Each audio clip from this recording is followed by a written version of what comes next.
Of course. So, afternoon. Appreciate everybody being here. So, excited about the opportunity next week. It's been a fun off season. Say, City of Houston. Just congratulations to University of Houston and all their success. A lot of fun to follow them. Best of luck to the Rockets. I think Ime and Raphael have done a phenomenal job. They got a really good team, so it'll be fun to watch a little playoff basketball here over the next few weeks. Hopefully into the summer potentially. But so overall, team's in a pretty good spot. I've had a number of players here that have been in the off season working. Even though the off-season program doesn't start until Monday, we've had great attendance. We've had a lot of players in the building. Some players at some different stages. Some of the new players that we've acquired have been around as well. So certainly making progress in that area. The official kickoff will be Monday. So expect that to be very well attended. First couple of weeks will be just focus on a weight room, and then once we transition to kind of phase 2 and phase 3 or whatever that entails these days. So we'll see. The rules are always changing, but great attitude, great spirit, a lot of energy in the building. So definitely good to see. As far as next week is concerned, good opportunity for us here. 4 picks in the top 90 or whatever it is right now. The staff has done a phenomenal job like they do every year. Can't say enough about the work and the effort and the attitude of that group. Lip, Blanco, Zeke Curtis, John Richer, Brad Matthews, Bailey, DJ Debick. I mean, there's a number of folks just that kind of manage a lot of different things. We rely on a lot of different people. Certainly not a one-man operation, not a one-man band, but they've done an incredible job, put the organization in a really good spot. I think the big thing right now is just kind of aggregating a lot of information and just kind of distilling it down into a clear picture of what we think we have with each player. So I'd say it's very fluid, nothing's set. There's no board, quote unquote, that's set. There's no final list of players or like we're, taking X number of players or these are the 3 players we're focused on. Let's say honestly, this time of year is a bunch of noise out there. That's a bunch of garbage. So, we're just going to go through our process and just kind of prepare and get ready to go for next week and take advantage of our opportunities to pick whenever those might be. Right now, we're scheduled to pick at 25. Pick at 25, great. If we don't, we don't. However that goes, and just try to be judicious and try to make good decisions on behalf of the organization, which we feel like we've done a decent job of that over the last few years. So, D'Amico and I will continue to talk about different players, talk about the team. We essentially meet every day, go through different groups of players, get his thoughts, get the thoughts of the coaching staff. Like it's a collective effort. So, because in the end, it's not one person making a decision. It's an organizational decision. Just trying to identify the right people with the right traits and characteristics to come in this building and make a commitment to our football team. This program is about mental and physical toughness. It's about competitiveness, and it's about putting the team first. So the rest of it, it's not about talent. Talent's a part of it, but it's really not about talent. So, it focuses on putting together the best team possible. Got a long way to go before we play our first game. So just get the players in the building. The players that we acquire next week are going to be the furthest behind. So the only expectation is they just try to have a good day, work hard, and just try to give themselves an opportunity to compete with the rest of the team. And that's kind of how we approach it. So, but, definitely excited about the opportunity here next week. And, we'll be ready to go when we have a chance to pick. So go ahead and take some questions and kind of get rolling. Nick, how comfortable are you guys right now at number 25, and where do you see this particular draft? Where do you see there's a drop off in talent, maybe per se? Just in terms of what do you mean by being comfortable at 25? Like, do you feel like there is uncertainty given that you're that far back, or do you all feel like you all have like a good group of guys that you all would feel good at number 25 if it came down to that? Yeah, no, we're always prepared to pick. And if we pick at 25, we're going to get a good football player. So, that's what we're focused on. So, honestly, like, we feel good about this draft. There's players littered throughout the draft. So, we're pretty well positioned. Right now, we don't have a 4th-round pick. We got the top 4 in the top, 40, or excuse me, 4 in the top 89.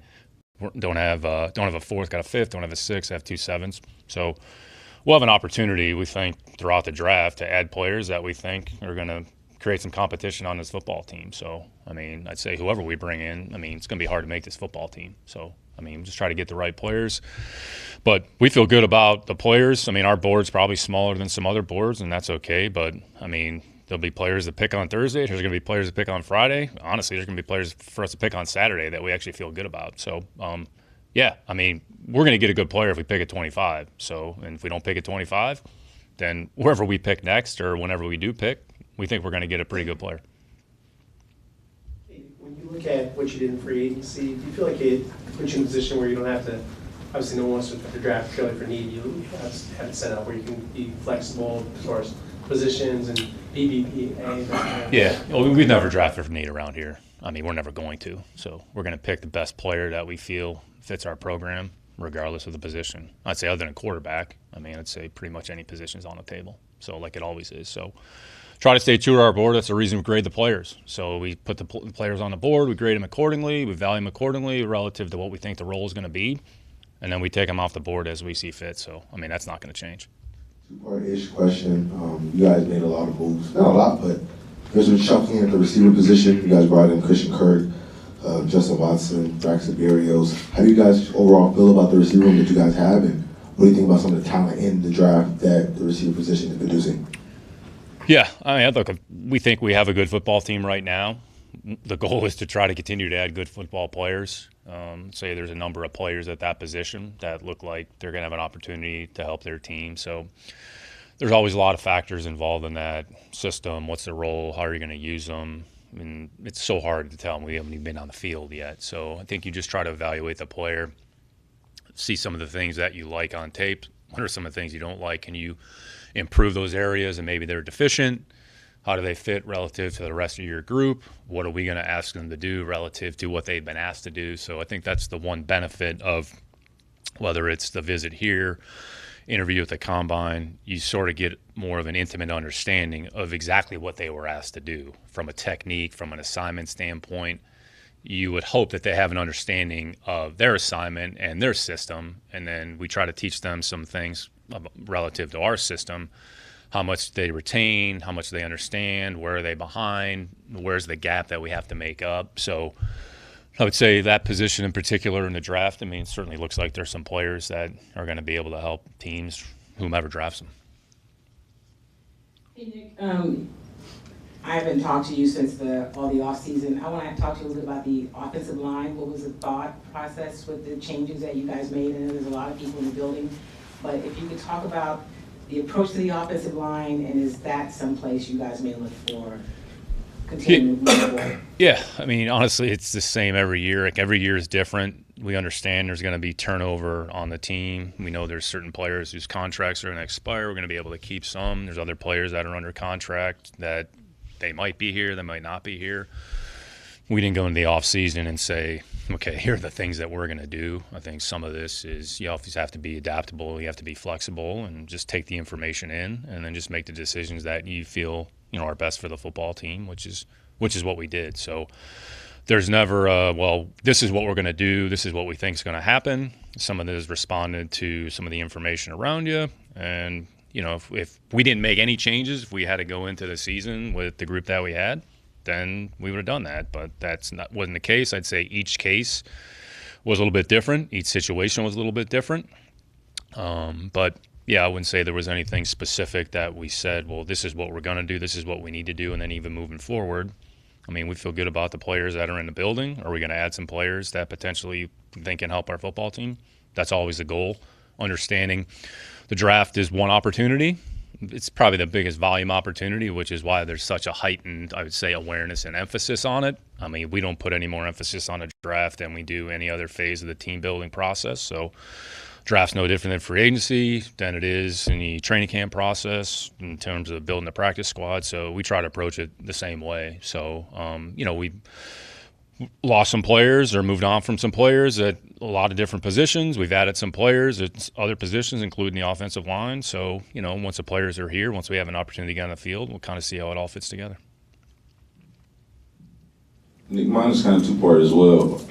How much would you say y'all's draft process has changed over the years based off of the information you've learned over the years, and also the whatever turnover has been in the building?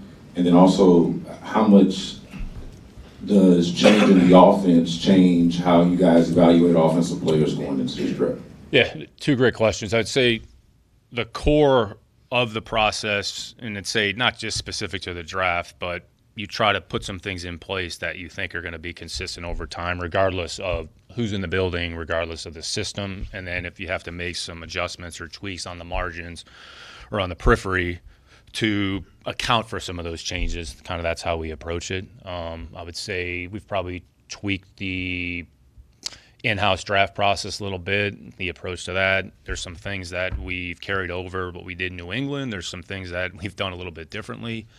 And really the whole point of all of the exercises is to arrive at an endpoint to create as accurate a picture of the player so that you can make the best decision on behalf of the organization at that time. So I would say everybody goes about it a little bit differently. How we do our visits on campus is different than other teams do it, but we feel like we get a lot of value out of that. And we always, at the end of it, go back and say, hey, what are some of the things that everybody thought were productive? What are some areas that we feel we can improve? There's always going to be a little bit of give and take. As far as systematically, are you doing things differently in the draft process because it has to fit, whether it's offensively or defensively? Probably have to be careful about that. So you have to start with the player, what they do well, what are their strengths, what are their weaknesses, what are their deficiencies, what can we improve? How does that player fit within our system, or what do we think that's going to look like? Understanding this year offensively, all right, look, football is football. Like, offense is offense. We're not all of a sudden going to put in an offense that, wasn't around, that's brand new, that nobody's ever seen before. But maybe there's certain positions, hey, you know what, a little bit less of this, a little bit more of that. Okay, who are the players that maybe have some of those qualities? So that's where there's always a constant flow of information and communication back and forth, which in the end, it's helpful for everybody involved. So say whatever the offense is going to look like, and it's the same thing on defense, like what do the players do well? So then we're going to put them in positions, I would say, and you can talk to D'Amico about this, or he's probably talked about it, but we've changed over the last couple of years some of the things that we've done defensively, schematically. It's maybe some changes on the margins to accentuate the things that the players do well, and there'll probably be some things that we do this year that are a little bit different that we haven't done in previous years. So 3 years, the same coach, same system, offense is going to be a little bit different, but by and large, that's not like some wholesale evaluation change relative to how we evaluate players to necessarily fit what we think we're going to look like offensively. Going back to the offensive line and the process, you guys have had the most invested, or among the top of the league, most invested in the offensive line, and it really kind of hasn't translated on the field. Given that, outside of getting rid of players and coaches, does that process maybe require a little bit more tweaking than other processes, given what the results have been based on the investment? Yeah, we always look at everything. So, just try to, in the end, try to make the decisions that we feel, are in the best interest of the team. It's always case by case. Each year is going to be a little bit different. So, contracts are contracts. It's just part of the process. So, we'll look at everything, and if there's something that we feel we can improve, we'll look at it. And if not, then, we'll kind of keep moving forward. So, I don't think there's anything, wholesale that we feel like we got to do, that much differently. Nick, I have a two-part question as well. How much does the pro day change for you all than it does from when you all are at the combine, when you're evaluating these players? And how important was it to lock up players like Derek Stingley Jr. and Jalen Petrie? Yeah, I'd say the whole pro day kind of combine process, it's a little bit different. I'd say the combine, the big thing is you got 300 or so players there, and the drills are the drills, right? Sometimes at a pro day, they might be able to do something a little bit different from a drill, or the coach can maybe have a little bit more involvement. You can actually ask them, hey, try this technique, or see how they respond to this technique. If you have a group of players in a defensive line, you might have 10 defensive line coaches there. Now, we're not going to do 10 different drills, but maybe there's certain things that you're trying to look for to see how they handle, how they respond. Combine's a little bit more controlled. It's a little more fixed. Everybody's kind of, but look, the combine's the combine. I'd say the biggest thing with the combine is just kind of getting the data point. Okay, here's the information. Here's their height, their weight, their speed, their jump, just so you can put it into the system. And if they don't do it at the combine, then they got to do the pro day. Then you can see it. And then say the pro day workout, everybody kind of uses them a little bit differently. I'd say, from our perspective, it's more kind of some of it's geographic. Okay, we have the opportunity to get down there to Austin, and you can kind of see grouping of players. You're not necessarily going just for one player, but in Texas case, they got 500 kids that are going to get drafted this year. So it's good to see them all kind of in one spot. So I'd say every situation is going to be a little bit different, but I'd say the pro day you might be able to focus on something a little bit more specific relative to a drill. Maybe, well, this is what it looks like on tape, and then you actually see it live, and okay, maybe it pops one way or the other. Well, you know what? Okay, that's the benefit. It doesn't necessarily all of a sudden drastically change your evaluation. It's really another data point. So when you think about how many touch points we have, you're probably talking about dozens from beginning to end with the pro day, combine, workout, being a part of that. So your second part of your question relative to the players that were able to extend. So, look, we didn't do anything. The players earned those opportunities with their play and their performance. Those are players that we think can help our football team moving forward. They certainly, embody the qualities that we want a Houston Texan to look like. So they're good football players, and I think our goal is to try to keep as many good football players around here for as long a period of time as we can. So, honestly, it's a credit to the players and the coaches for putting themselves in that position, and they'll kind of handle the behind the scenes and the finances of the finances. But, those players are, they've all been here. Petrie's been here. Stanley's been here. You can talk about going back to last year with Nico. Nico's in here. That says a lot about their commitment to winning, their commitment to football, prioritizing, their job and its importance. I think I got asked about this, on 610 about once you give a player a contract, like how are they going to respond? Are you worried about how they might respond relative to their approach and their attitude? And I would just say, not necessarily. Like if you got the right people, then in the end, it's about them taking care of their personal situation and putting them in a position where they can kind of take care of themselves and maybe future generations.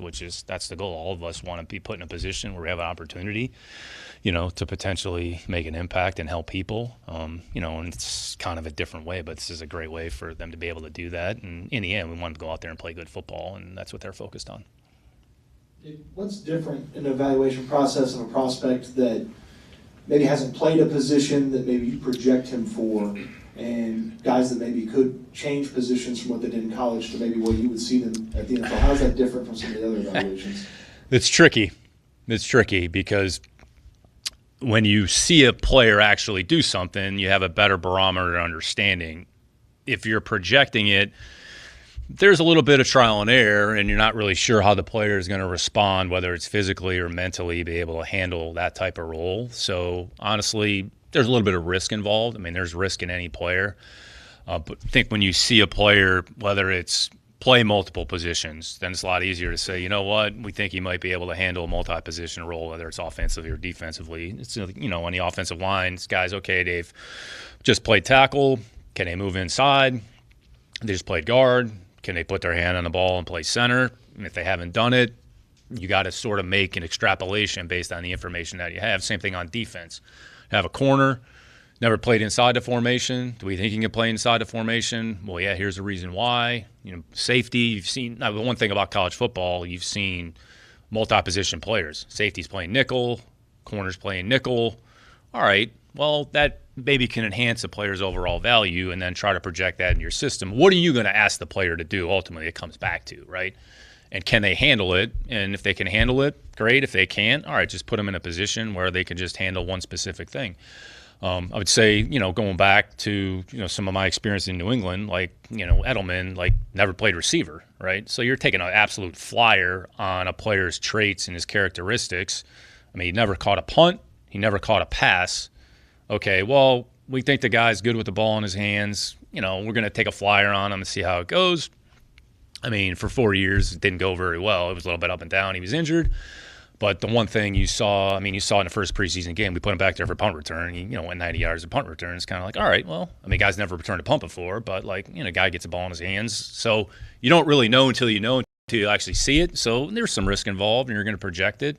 But you don't want to put the player in a position where you're not really given the best opportunity. So we could say on a piece of paper, oh, yeah, this guy can play multiple positions. Okay, well, can he? all right, well, we think he can. Here's the reason why. Or, we're going to focus on one position. And then once he has an opportunity to kind of play that position, then maybe we can give him some more. And because you're trying to build your overall depth and overall value of your team. Let's say, here internally, Titus is a real good example. And I wasn't here when Titus got drafted, but Titus, he was a quarterback, but he really wasn't. Then he played tackle, right? So he was a tackle. And then nobody really knew if he could play inside until he was actually put inside. And Titus is actually going in there and done a pretty good job when he's been asked to play. So again, it's what's the position? What do you ask him to do? Okay, you want to be fair to the player, but it's always case by case, and not everybody can do everything. Sometimes they're better off just focusing on one position and try to get really good at that position because that's their best opportunity to help the team. So. Piggybacking right here, piggybacking on that. When it comes to scouting smaller school players, especially when it comes to offensive and defensive linemen, when the talent level is completely different than what you see at the Power 5 level, is it more challenging to project their ceiling and what they can be, especially when you only get a small sample size, say at a Senior Bowl or an NFLPA Bowl, where you get to see them up close in person? I think the nature of the draft in the end, there's a projection element, regardless of how much a player has or has not played. When you're playing at a lower level, quote unquote, a lower level, there's obviously going to be an adjustment period that takes place. So is there an opportunity to evaluate that, like you said, in the Senior Bowl or East-West or something like that? I'd say those two games done a pretty good job of maybe bringing in some lower level, smaller school players. But it's a huge jump. There's no question about it. So how are they going to handle it? I'd say, going back to, Duggar, there's another example in New England, basically small school kid. They were playing against the 20 of us in this room, basically nobody. And then, went to the Senior Bowl, and I'm including myself in that equation.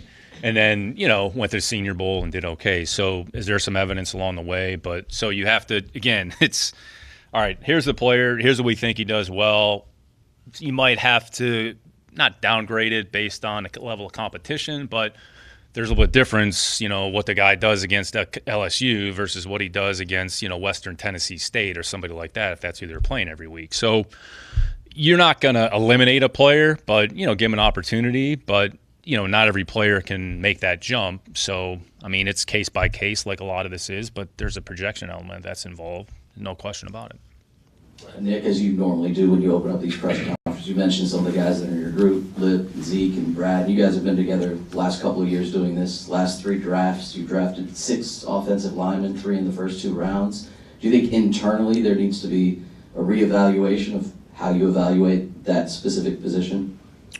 We look at everything on a constant basis. So, again, it's case by case. A lot of faith and confidence. I'd say the entire building, starting with D'Amico and the coaching staff, have a lot of confidence in that group. So, again, look at everything, and we'll try to make decisions that, we think make sense for your organization. They're not all going to work. I've said this before. I don't know how many times I've said it, but it's a lot. You can ask Omar. The draft's 50-50. That's what it is. So some are going to work, some aren't going to work. That's just the way it goes. So we're no different than any other team. So if there's something that we can improve and tweak and adjust, we'll look at it. So it's never one particular thing and never one factor, but we're always open-minded and always trying to find ways to make things better. Nick, you spoke about, how the changes on the offensive line, they were case-by-case basis, but given the fact that you all had so many changes, do you feel like you have to leave this draft by at least touching on the offensive line at all? Yeah, we feel we got to add good football players to our football team. That's what we're focused on. So whatever those positions entail, then that's how it's going to work. So, that's how we approach it. That's how we're going to handle it. So we'll see how it all goes next week. When it comes to this running back class, a lot of people describe it as talented and deep. Is that your assessment just of the group, and is running back something that basically when you look at it, you look at how obviously some players' contracts, you always want to look ahead, see if there's something that could bolster the position potentially. Yeah, similar to the receiver question. There's a good group of backs. So this goes back to the same thing. We'll stack the board. We'll look at what our options are. Look at supply and demand. What are you passing up in lieu of something else? So that's pretty good room. We feel like we got pretty good cohort of players in that group. Mixon, I think he went to the Pro Bowl last year, so he's a good football player. DP was one of the top kickoff returners, and when he's played offensively, he's done a pretty good job with his opportunities. Say Dare's his role is kind of specific to the kicking game, so if there's an opportunity for us to add a player that we think can help our team, we'll look at it. If we don't, then we'll go with whatever group. And again, like everybody's focused on a draft, but there's other opportunities to add players to your team, which, I mean, we've done that. I would say, let's go back to 2023. Like 4 of the starters on the offensive line the first 4 weeks, like weren't here until August. So, you know, that was like we were forced to do that because of injuries and some other things that took place. So, again, there's not one way to add players to the team. We're always going to look at multiple avenues and try to take advantage of the opportunities and make good decisions, you know, which we've, you know, hopefully shown the ability to do on a yearly basis. Hey Nick, kind of like what Wes asked you, but about different positions. You guys have had really good success drafting middle rounds, getting guys like receivers, some defensive skill players. Is there something about your group or the way you guys approach the draft, and I realize the draft is, as you said, 50-50, that makes you kind of keen or able to spot guys that come lower in those positions that will make it in the league? Or are you just lucky? Well, there's no magic formula. I would say we just try to stay committed and disciplined to our approach and just continue to have fluid conversations and try to know the players as intimately as possible, top to bottom. So, I mean, we spend as much time kind of on the middle to the, I would say, bottom to even the free agent group as we do at the top of the draft. So there's 250 whatever opportunities to add players to your team in a draft, right? And there's however many slots there are, right? There's going to be players that come from all over the place, right? You're going to have guys in the first round that end up being really good players. You're going to have guys in the first round that end up being not good players. You're going to have guys in the fifth round who end up being good players. You're going to have guys in the seventh round. Look, some of this is circumstance. Some of this is the situation that they're going into. But if you just try to know the player, understand their skill set, understand kind of what motivates them, understand what makes them tick, understand what works in this building, and just put them in the right spot from a value standpoint and just stay true to your board. I mean, that's what we try to do. And I'd say, going back to an earlier question, I would say we've had a lot of continuity, which among that group, which I would say is definitely a strength. So there's been some things that I've been able to kind of take off my plate because there's a lot of faith and confidence in other folks in that group. So to be able to do that when you work with someone on a regular basis, you know, it makes it, I'd say, the process a lot smoother and a lot easier, which goes back to trust and faith and confidence. So, you know, look, every decision we make is not going to be perfect. You know, I've made more mistakes than anybody. I'll be the first to admit it. But, you know, we try to just make more good decisions than bad decisions and just try to, you know, do the best we can. And in the end, try to make good decisions for the organization, which is the most important thing. I know you and Nick Cayley, y'all have experience with guys with similar skill sets that play the same position, having success at the same time, Amendola and Edelman, and then Puka and Cup. You brought in Kirk, who works a lot in the slot. Is it safe to say that someone who primarily worked in the slot in college, like you're not going to shy away from him just because he did majority of his work in the slot like Christian? Yeah, good question, Landry. I would say, honestly, when you look at kind of formationing and some of the things that you're able to do from an alignment standpoint, I mean, guys essentially line up all over the place. So even if they're quote-unquote inside the formation players, I mean, everybody's an inside the formation player. When you reduce a split, you know, when you have tight receivers tight to formation, all right, you know, line up players outside the formation. I would say going back to Kirk, you know, at A&M, like he played inside the formation, but I would say when you look at his career, I mean, he's pretty much played all over the formation. I mean, let's go back to Arizona. I mean, you know, this guy played all over the place. So you need players that maybe have some degree of flexibility. So if a guy can play inside the formation, outside the formation, all right, you know, not everybody can do that, but some can. You can do some things formationally to kind of help the players. There's some players that are better served on the perimeter. Try to keep him on a perimeter. If he's an inside-only player, okay, well, then he's an inside-only player. Like Amendola, I would say, was an inside-only player. I would say Edelman wasn't an inside-only player. Like Edelman was able to be a multi-purpose player, plenty of snaps to him on a perimeter. So it goes back to the same thing. What does a player do well? How do you deploy him? What can you do formationally to help him? What can you do to give him free access? What can you do to help him against the matchup one-on-one, whatever it is? So, I mean, we'll look at everything. But, again, you need three or four receivers that are going to be able to do multiple things. Unless they do something really, really well, you want to just put them over there and say, okay, like leave him on his own, and then we can handle the rest of the formation with these other guys over here. So, I mean, Gronkowski was a quote-unquote tight end, But, I mean, there's plenty of times that he was singled on the perimeter formation. I mean, Rob's going to the Hall of Fame, so we're talking about one of the best tight ends ever. But, so a lot of it is you can kind of manipulate the defense however you need to based on the personnel that you have. What's up, Nick? One of that, a real quick one after that. Just generally speaking, your philosophy on, like, drafting a guy that maybe has a really high ceiling but a low floor, or do you try to steer towards higher floors? Like, just generally, how do you do that boom or bust? Yeah, I mean, look, even if you think that, you're not really sure. Like, you might, this guy has a high ceiling. Okay, well, what does that even mean? Or, hey, this guy's got a low floor. Like, all right, well, then it maybe goes the other way. So look at the player, understand his makeup, look at his skills. Where's the bogey that, okay, they have some room in these areas? I mean, look, they all got to get stronger. So it's not, well, yeah, this guy's, needs to put on strength. Well, they all do, right? I mean, they get in the off-season program, and that's how you can get stronger. So I think you got to be careful. I mean, the best thing that you can do is play football. And if the more we can evaluate that player play football, I mean, we haven't talked about this, but, it's like, well, you got a few more players a little bit older, 24, 25 years old. I mean, honestly, that actually helps them because they have more experience. They've played more football. Okay, if they reach their quote-unquote ceiling, whatever that is, I mean, I don't know. There's still room for improvement. I mean, I've seen plenty of examples of players who were in the league 6, 7 years who still improved, 7, 8, years in. So there's always opportunity. So I think you have to be careful just about, that notion because it may not really come to fruition the way that you think it's going to. And then just real quick, what kind of update can you give us on Tank, and do you expect them to see the field, at any point? Yeah, I mean, making progress. I mean, honestly, those guys are day to day. Try not to put any timetables on it because, I mean, none of us are doctors. So, I mean, I'm certainly not smart enough to be a doctor. So when they're ready, they're ready. And, once they give us the information, then, we'll adjust accordingly. But he's had a good attitude. He's been in here. I mean, honestly, probably seen him every day. So he's in good spirits. He's working hard. So take it one day at a time. And, when he's ready, he's ready. We'll close with Sarge, Sam, and DJ. You talked about earlier about the guys that are going to be coming in through the draft being the farthest behind. D'Amico's talked a little bit about this offseason, about bringing guys in to be able to compete and kind of make the team better through competition.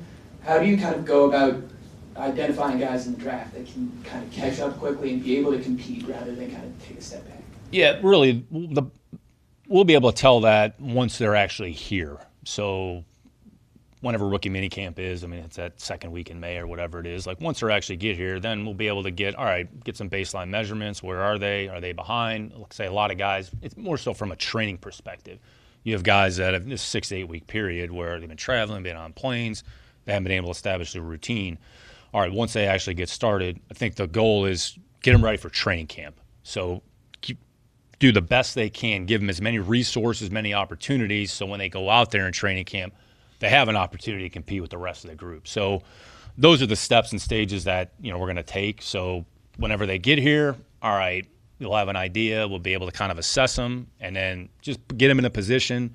Probably going to be some players, all right, maybe we're going to be limited in the spring, right? They're not really ready to train with our group. No problem, right? We're not afraid to say, hey, you know what? Like, give them time. We're never going to rush someone and force someone. The goal is get them ready for training camp, all right? And give everybody the best opportunity in training camp to go out there and put themselves in a position to earn their role on the team because they're going to earn it with their performance. So that's all we can do is just give them an opportunity and give them put them in the best position to do that. Nick, you said you've made some mistakes in the past. I'm not going to ask you about those mistakes. I'm just going to ask you. Oh, you guys fucking talk about them all the time, so. I'm going to ask, what did you learn from those mistakes, and how can you use that going into this draft? No, I think, you just got to be open-minded. I mean, there's going to be things that happen. So, honestly, just try to take it one day at a time and just try to have constant dialogue and constant communication with the people in the building. I mean, I've talked about this publicly. I mean, I've thoroughly enjoyed my time with D'Amico. I mean, love working with him, love having conversations, and we're just trying to, in the end, just put the organization in the best spot possible and help each other. So, again, I would say, I'm pretty curious and always trying to find ways to get better. I'm not going to talk about them publicly, what some of those things are. So, I mean, honestly, just try to do the best I can every day for this organization, try to put in the best position possible, and hopefully we can just keep making progress. I think we feel like the program's in a pretty good spot. There's a lot of work and a lot of time, a lot of effort that's gone into this. So, the goal is every year is going to be different. Honestly, what's going to happen in 2025, I mean, none of us know. Like, I certainly don't have any answers. I mean, a lot of people probably think they do, but none of us really know what's going to happen other than, like, let's just go out there, try to have a good day, try to stack days on top of each other, try to establish some level of consistent performance. And then in the end, it comes down to how well does the team execute on Sundays. So we're going to execute well enough, or we're not. So, I mean, that's what, I think they showed a stat at the league meetings. 70% of the games were one score in the fourth quarter in the league this year. So what does that tell you? It tells you the margins are so small. So what can you do to give yourself an opportunity to put yourself in a position? Because in the end, it's going to come down to probably a possession in the fourth quarter. Who's able to execute? The teams that execute are the ones that are going to be able to win and advance, and the teams that don't are not. So that's kind of how we're, approaching it. But, if there's something we can do with the process, there's something that we can do with something within the program, something we can do in one of the department areas that helps the team, like, ultimately that's my responsibility, and I have a fiduciary responsibility to do that for, as many people here in the building. That's what we're going to try to do. Obviously, did I just blow up television? Obviously, when you guys were back in the day, or drafting a little bit higher, it's easy to kind of know how the board was going to fall. Now, obviously, you guys have been picking in the back of the first round, and obviously last year you guys had a first round pick. How do you guys kind of go about figuring out how the board's kind of going to fall? What's kind of that process? Just gathering intel across the league of how exactly you think which players are going to be available on that slot. Yeah, it's a little bit of a crapshoot, but you look at, all right, certain cohort of players, more than likely these players probably are not going to be available, and they're probably going to be somewhere else. No problem. All right, what's that next tier? Where's the line of demarcation? I would just say you're still evaluating those players, even the ones at the top of the board. So, again, like, I've watched as much film on Travis Hunter as some other players, right? Even though, look, we're not drafting Travis Hunter. Like, this isn't like some newsflash here. But when you do Colorado, it's not like, well, don't worry about Travis Hunter because he's, going in the top 5. Well, you're still going to evaluate him because you never know, like, when that player is going to become available. I would say going back to my time in New England with Cooks. So I say Cooks, I know Cooks was here in Houston, but, Brandon was a player, like, I went out and worked out, like, him and I in a bubble, and, he got drafted wherever he got drafted in New Orleans, right? And then we ended up trading for him in New England. So, like, that information is valuable. So you try to, understanding, all right, this group of players probably in the end, probably not a non-factor, but just not a factor for us. All right, who's the next group? And then, look, there's 4,000 mock drafts that are out there. Honestly, I don't know which one's right, which one's wrong. Somebody can probably analyze that. But, all right, there's a million mock drafts. I would just say some are probably more relevant than others because some are getting the information from the teams. Like, they're not just making it up themselves. Like, they're talking to teams saying, hey, so that's how they're building it, right? So they're getting intel. I'd say agents are involved. Like, they're getting intel. All right. So you try to gather information, but you have to be careful about how much you actually put in the information, and then what can you trust and what can you rely on. And you're just trying to get yourself in the ballpark. Okay, all right, looks like if we're around here, maybe these 6 or 8 guys, we'd have an opportunity to pick. Okay, all right, who are we interested? Who do we like? All right, this guy's not a factor. Hey, if we do this, we can move here. So it's a little bit of cat and mouse. And I'd say some of it you're not going to really know until draft day starts. And I'd say we've talked about this before. Trades are very player-driven, so you don't know if you're going to trade up for a player until you actually get to draft day. So, again, have to be careful about too much information, but utilize it and then be able to kind of trust, I'd say, reliable information from the sources that you think are reputable. All right. Thank you all.